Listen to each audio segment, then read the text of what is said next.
안녕하세요. 보드카 처먹은 역사강의 보처강입니다. 북한의 방공망, 특히 평양 같은 경우에는 세상에서 제일 오밀조밀한 방공망으로 유명하죠. 근데 그렇다고 해서 세계에서 가장 강력한 방공망을 자랑하는 건 아닙니다. 북한의 방공망들은 밀도만 최강이고 굉장히 노후화가 많이 돼 있고 시대에 뒤처진 물건들이에요. 따라서 밀덕들끼리도 북한을 상대로 방공망 제압을 들어가면은 우리 군의 피해가 많을 것이다, 적을 것이다 가지고 이거 가지고 열띤 병림픽을 벌이고 그런 경우가 많이 눈에 띄어요. 근데 제가 결론 내려드리자면은 지피지기면 백전불태다. 적을 알고 나를 알고 철저히 준비하면은 피해는 적어지겠죠. 당연한 이치입니다. 그럼 준비 안 해가면 어떻게 되냐고? 우크라이나 전쟁이 러시아군처럼 고정익기 막 300~400대씩 깨져나가는 거예요. 그렇다면 북한의 방공망을 살짝 분석해보는 시간을 가질 겁니다. 사실 방공망 제압에서 제일 중요한 거는 중앙방공통제소, 한마디로 지휘부를 조진다고 생각하시면 돼요. 그리고 방공관제 레이더 이런 것들을 조지는 게 제일 급선무입니다. 그럼 적어도 거점 방공망은 아무것도 못해요. 야전 방공망도 효율도 떨어질 거고. 근데 이번 영상에서는 북한의 요격 체계들을 중점적으로 알아볼 거기 때문에 좁은 의미에서의 방공망 분석을 도와드린다고 보시면 됩니다. 어차피 주파수 특성 기능 이런 거 설명하면 여러분 다 영상 끄고 나갈 거 아니냐고. 일단 요격 체계는 두 가지로 나눠요. 첫 번째는 거점 방공입니다. 시즈 모드 박아놓고 주요 대도시, 중요 시설 이런 거 지키는 물건이에요. 크기의 제약이 덜하기 때문에 더 고급진 미사일, 더 대형의 탐지 수단 이런 것들을 갖다가 장비할 수가 있죠. 그래서 보통 넓은 사거리 그리고 고고도 요격까지 가능한 성능을 갖추고 있고요. 두 번째는 야전 방공망이 있습니다. 기동하는 지상군을 따라다니면서 방공우산 씌워주는 거예요. 당연히 따라다녀야 되다 보니까 기동성이 있어야 돼서 체계가 대부분 작고 커버리지랑 성능에는 조금 제약이 있습니다. 주로 중저고도를 커버하는 게 대부분이죠. 이번 영상에서는 거점 방공만 일단 설명해 드릴 겁니다. 거점 방공망만 해도 설명할 거 많아요. 첫 번째는 S75입니다. 서방에서 SA2라고 부르는 아주 유명한 물건이죠. 북한이 현재 가장 많이 보유하고 있는 체계입니다. 거점 방공망의 절대적인 수적 주력을 자랑하는 그런 요격 체계예요. 한때 100개 포대 이상을 도입해가지고 북한 전국에 깔아냈는데요. 현재는 노후화가 굉장히 심각해가지고 운영에 어려움을 겪는 중입니다. 실제로 이 포지션이 약간 한국군의 나이키 허큘리스랑 비슷하다고 보시면 되거든요. 실제 등장 시기도 나이키 허큘리스랑 비슷하다 보니까 노인 학대인 셈이죠. 이 때문에 신형 요격 체계들한테 지금 대체당하면서 현재는 약 50개 정도 포대가 운영 중이라고 추정 중입니다. 진작에 사실 치워버려야 될 물건을 갖다가 지금 50개 포대는 아직까지도 운영하는 걸 보면은 북한군이 얼마나 답도 없이 돈이 없는 그지 군대인지 알 수 있죠. 사거리는 45km, 도달고도는 20km입니다. 소련이 이거를 산 꼭대기에다가 전개시켜가지고 도달고도를 올려서 세계에서 가장 높이 날 수 있는 정찰기인 U2 정찰기를 격추한 사례도 있죠. 베트남전 때도 미군이 이것 때문에 엿 굉장히 많이 먹었습니다. 근데 지금은 무려 50년이나 지난 2024년입니다. 이게 먹히겠냐고. 재밍 방법, 대응 방법, 회피 기동 다 나왔어요. 그래서 큰 위협은 못 된다고 보시면 돼요. 심지어 이때 당시 레이더 지령 유도 방식의 대공 미사일들이 다 그러했듯 적기를 정확히 맞춘다는 개념이 아니라 적기 상공에서 유도를 포기해가지고 미사일을 떨궈서 맞추는 개념입니다. 그것도 정확히 맞추는 게 아니라 근처에서 터져가지고 막대한 탄두량을 이용해서 포갑 혹은 파편 효과로 잡는 거예요. 두 번째는 S125, 서방에서는 SA3라고 부르는 물건이 있습니다. 사거리는 35km, 도달고도는 18km로 우리나라의 호크 대공 미사일이랑 포지션이 비슷하다고 보시면 돼요. 실제로 등장 시기도 비슷하고. 다만 호크는 지금 다 우리 퇴역하고 있는데 북한은 이거를 그대로 쓰고 있는 게 문제라고 보시면 됩니다. 근데 그렇다고 해가지고 우리가 마냥 무시한 물건은 아니에요. 1999년 코소보 사태 당시에 F117도 여러 맞춰본 물건이기도 합니다. 자세한 건 F117 영상을 참고하고 오시면 됩니다. 이게 왜 그러냐면은 레이더가 재밍당했을 거를 갖다가 방지해가지고 TV 가이드 유도도 가능하거든요. 레이더 유도 유닛을 보시면요, 조사기 좌우로 소형 TV 카메라랑 레이저 거리 측정기가 달려 있습니다. 그래서 이건 좀 조심해야 돼요. 물론 이것도 오래되었다 보니까 주파수 특성, 회피 방법 다 나와 있어가지고 엄청 위협적인 건 아닌데요. 이 TV 가이드 유도는 어쨌든 스텔스기에도 대응이 가능하다는 거니까요. 왜냐면 스텔스기도 눈에는 보이잖아. 물론 거점 방공망이니만큼 전시에는 요격 체계에 대한 직접 파괴까지 이루어질 겁니다. 근데 설사 우리가 처리하지 못하고 살아남은 게 있었다. 근데 F-35가 운 나쁘게 거의 지나가다 딱 걸렸다. 그러면은 격추를 당할 수도 있지. 운빨 지질이 나쁘면은. 세 번째는 S200, 서방에서는 SA5라고 부르는 물건입니다. 사거리가 240km로 굉장히 긴 S200V형이 장비가 되었죠. 대응 고도는 30km 정도로 생각보다 일찍부터 도입이 이루어졌어요. 왜냐면은 김일성이가 미국의 SR-71 정찰기를 한번 요격해보겠다고 소련으로부터 도입한 게 바로 이 물건이기 때문이죠. 자세한 거는 서해상공 SR-71 유격 사건 영상을 보고 오시면 이해가 빠르실 겁니다. 심지어 요격에 성공했어요.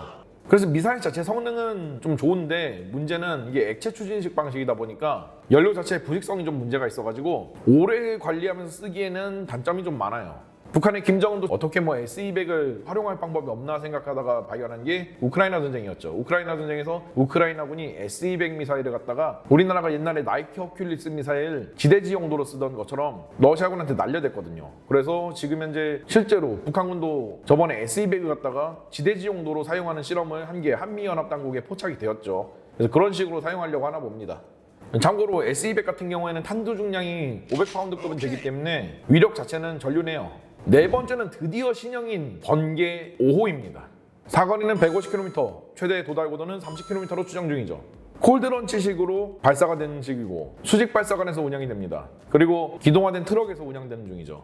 근데 딱 봐도 생긴 게 좀 S-300이랑 똑같이 생기지 않았어요? 그래서 러시아에서 이거 기술을 줬니 많이 아니면 S-300이 중국판 버전인 HQ-9이네 이런 얘기들이 많았습니다. 근데 저는 북한이 중국이랑 러시아에서 각각 조각 모험하듯이 기술이나 장비들을 받아가지고 만든 물건이라 보고 있어요. 왜냐면 이 번개 5호 보면은 일단 트럭은 러시아제 까마지입니다. 이거 빼박이지. 미사일도 러시아제 대공 미사일인 48N6이랑 비슷해요. S-300의 미사일입니다 이거. 근데 통제 시스템이랑 레이더 같은 경우는 HQ-9이랑 유사해요. 그렇다면 HQ-9이랑 S-300이 만들어온 자식이 이 번개 5호라는 거지. 우리 자애로운 중국이 그랬을 리가 없어요 라고 하시는 분들은 저희 북개토리 영상 한번 보고 오세요. 비슷한 시기에 중국이 북한한테 아예 그냥 대놓고 싹 다 갖다 준 그런 대공미사일도 있는데 뭘 또 아니래. 근데 저는 오히려 HQ-9이랑 유사점이 있어가지고 그리고 S-300이랑 유사점이 있어가지고 너무 좋아요. 왜 그러냐면은 자 러시아 같은 경우에는 S-300을 갖다가 러시아 경제 한창 어려울 때 미국한테도 팔았거든요. 왜냐면 돈이 없으니까. 미국은 그 적성장비 연구용으로 사가지고 주파수 특성 다 뜯어보고 씻고 뜯고 맛보고 다 했습니다. 거기다가 HQ-9도 2010년대부터 중국이 급성장을 하게 되면서 미국이랑 서방이 엄청나게 정보 수집을 많이 해서 어느 정도 특성이 다 읽혔어요. 그리고 중국도 지금 HQ-9은 개량형들 쭉쭉 나오고 있고. 그리고 중요한 게 북한이 돈이 없어가지고 저는 이거 최대 6개 정도 포대를 보유했다고 보고 있거든요. 왜냐면 이게 수출가가 5,100만 달러입니다. 한 개 포대. 그러면은 최소 북한 내부에서 납품되는 가격만 해도 4천만 달러 정도는 될 거예요. 6개 포대만 도입해봐. 벌써 3억 2천만 달러야. 다섯 번째는 신형 저고도 거점 방공 체계입니다. 이게 지금 러시아제 토르랑 똑같이 생겨가지고 북계 토르라고 부르는 물건입니다. 이게 실제로도 러시아제 토르를 중국이 카피한 게 HQ-17이고 그 HQ-17을 북한이 가져와가지고 녹다운 방식으로 면허 생산한 거기 때문에 성능이 똑같을 수밖에 없어요. 사거리는 12km, 최대 도달고도 6km 정도로 추산이 되고 있고요. 다만 토르나 HQ-17처럼 기동화된 차체 위에 올려가지고 이동하는 지상군을 보조하는 용도로 쓰는 건 아니다 보니까 이게 트레일러에 얹어져 있거든요. 그래서 야전방공망으로 분류하지 않고 적어도 거점방공 체계로 현재 분류를 해놨습니다. 제가 이게 원래 야전방공 체계인데 북한에서는 왜 이렇게 쓰냐면은 결국은 돈이 없어서 그래요. 토르 체계 되게 비싼 물건입니다. 되게 고성능이에요. HQ-17도 중국이 현재 맘 놓고 막 엄청 생산하지 못했을 정도로 비싼 물건이에요. A-SAR에도 들어가요 이거. 근데 이게 마침 요구 성능이 순항미사일이나 스텔스기 같은 레이더 반사면적 엄청 작은 표적에도 대응이 가능할 수 있다 보니까 이걸로 평양 상공을 어느 정도 좀 커버를 쳐보려고 어차피 돈도 없어가지고 기동화된 차체에 못 올리니까 이렇게 만들어가지고 쓰는 거죠. 그래서 저고도로 침투에 들어가는 전술기나 순항미사일들한테는 확실히 위협이긴 한데요. 어차피 지금 현재 공대지 타격의 트렌드가 고고도에서 타겟팅 포드로 지상에 있는 적을 정확하게 식별하고 무장을 유도해줘가지고 때리는 게 트렌드가 되어버렸으니까. 그래서 제압할 방법은 많습니다. 별지 1-25 미사일입니다. 이 보시면 알겠지만 이스라엘제 탄도탄 요격용 미사일인 다비드 슬링이랑 비슷하게 생겨가지고 화제가 되었었죠. 2단 추진체가 이렇게 적용이 되어 있는 거 보면은 반응 속도랑 최대 속도를 극한으로 한번 끌어올려 보려고 논꼬쇼를 한 게 보입니다. 그래서 최대 속도는 마하 7 정도 나올 것이고 반응 속도도 성공2랑 비슷할 겁니다. 근데 번개 5호랑 똑같은 콜드런치 방식이기 때문에 사출 직후에 로켓모터를 점화하고 자세를 제어하는데 시간이 좀 걸리거든요. 이것 때문에 패트리어트 3에 준하는 엄청난 반응 속도까지는 얻지 못했을 것입니다. 그리고 이거 북한에서는 듀얼 펄스 로켓 적용했다고 그렇게 막 주장하는데요. 근데 제가 생각했을 때는 듀얼 펄스 로켓까지는 아니고 그냥 추진체 형상을 좀 더 오래 타게끔 개량을 해가지고 붙인 걸 갖다가 그냥 듀얼 펄스 로켓이라고 뻥카를 치는 걸 수도 있고요. 아니면 그냥 여기 보시다시피 2단 고체 로켓 추진 방식이잖아요. 그래서 그냥 2단 고체 로켓 추진을 듀얼 펄스 로켓이라고 말장난하는 걸 수도 있어요. 왜냐면 기술 출처가 진짜 황당하잖아. 아직까지 북한에 듀얼 펄스 로켓 관련한 기술이나 혹은 그 기술을 장착한 무장이 북한으로 들어간 적이 없다고. 탄도탄 대응 사거리는 40km 정도를 보여줄 것으로 현재 예상하고 있습니다. 아무래도 미사일의 체급이 다비드 슬링보다는 조금 커 보이고 2단 고체 로켓 추진 방식이니까요. 다만 반응 속도가 엄청 빠르진 않아가지고 최대 탄도탄을 20km 고도에서부터 방어가 가능할 수 있을 거라고 보고 있습니다. 또한 미사일이 종말 유도 방식으로 액티브 레이더 시커 방식을 갖다 사용하다 보니까 성층권 이하를 날고 있는 항공기 표적에도 충분히 대응이 가능할 것으로 보고 있습니다. 아마 항공기 상대로는 한 대응 범위가 300km 정도는 나올걸요. 김정은이 이 미사일을 개발할 때 분명히 SE-200 포지션에 해당하는 그런 초장거리 요격 포지션 요구를 했을 게 뻔하니까요. 다만 다비드 슬링처럼 KA-밴드의 에이사 레이더를 박아놓은 그런 괴물 같은 물건은 아니라고 보고 있습니다. 기존의 번개 5호의 KU-밴드 기계식 RF 시커를 사용하는데 좀 탄도탄 특성에 맞게끔 반응 속도만 좀 개량한 물건, 이 정도로 생각하고 있어요. KA-밴드 에이사 레이더 시커 같은 경우에는 제민이의 거의 무적이라는 엄청난 사기적인 능력치를 가지고 있는데 지금 이거 개발한 나라 진짜 몇 개 안 되거든요.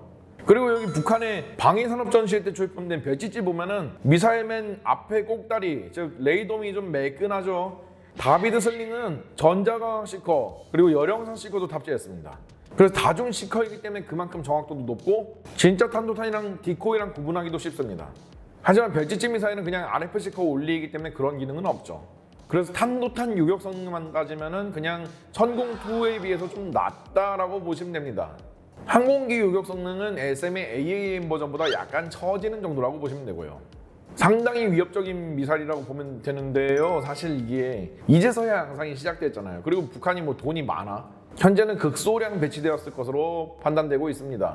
그 외에는 뭐 거점 방공용으로 사용되는 다양한 구경의 대공포들이 있습니다. 뭐 대표적으로는 100mm 구경을 가지고 있는 KS-19 대공포가 굉장히 유명하죠. 왜냐면은 최대 도달 고도가 12km다 보니까 아무리 공대지 공격의 패러다임이 고고도에서 타겟팅 포드로 지상의 표적을 유도를 해준다고 하지만 그 고도까지 포탄을 날려보낼 수 있는 거진 유일한 북한의 대공포니까요.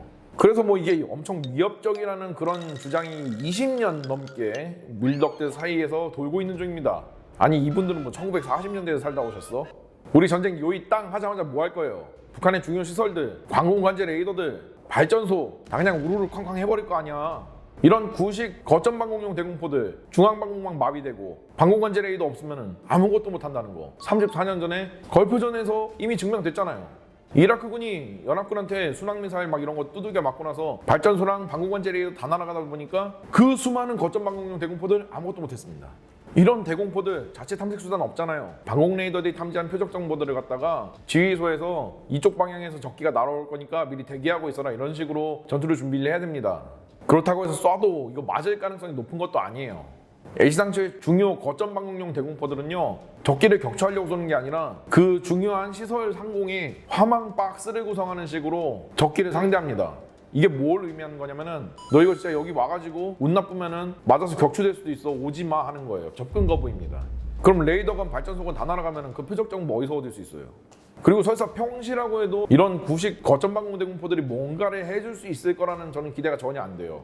왜냐면 북한은 아브라카나인다잖아. 그러다 보니까 전력 수급이 굉장히 불안정하잖아요. 그럼 레이더들 가동률이 바닥을 길 텐데 이런 대공포들 뭘 할 수 있을까? 아무 의미 없이 하늘에다가 대고 그냥 사방에 총질하다가 전쟁 끝나는 거예요. 여기에 격추당할 정도면 그냥 로또를 사는 게 빠르지. 뭐 헬기한테는 유효합니다. 그것도 방심하고 저속으로 비행하거나 바로 앞에서 호버링하는 중이면. 종합하자면은 북한의 거점 방공망은 진짜 중요한 김씨 관련 시설들이 아니면은 대부분 다 구식 요격 체계들로 도배가 되어 있다고 보시면 됩니다. 그리고 신형이라고 배치된 물건들도 뭐 사거리도 일신했고 뭐 성능도 일신했고 뭐 대단하긴 합니다만 그거 한미연합 정보당국이 각 잡고 체계 특성 파악하려고 하면은 아예 못할 것도 아니에요. 따라서 북한의 거점 방공망은 준비만 제대로 하고 파악만 잘 돼 있고 우리가 뭘 할 수 있는지만 알면은 큰 피해 없이 제압할 수가 있습니다. 근데 진짜로 짜증난 애들은 이런 거대하고 뭐 무시무시해 보이는 북한의 거점 방공망이 아니라요. 바로 북한의 조그만한 야전 방공망들입니다. 북한의 지상군이 전시에 제대로 기동을 할 수 있으리라는 보장이 없기 때문에 얘네가 원래 목적대로는 사용되지 못하지만 한미연합 당국을 굉장히 짜증나게 만들 수 있어요. 대세에는 영향을 주기 어려운데 쓸데없이 피해만 많이 줄 수 있다고. 그래서 다음 편은 야전 방공망들을 알아보는 시간을 가지도록 하겠습니다.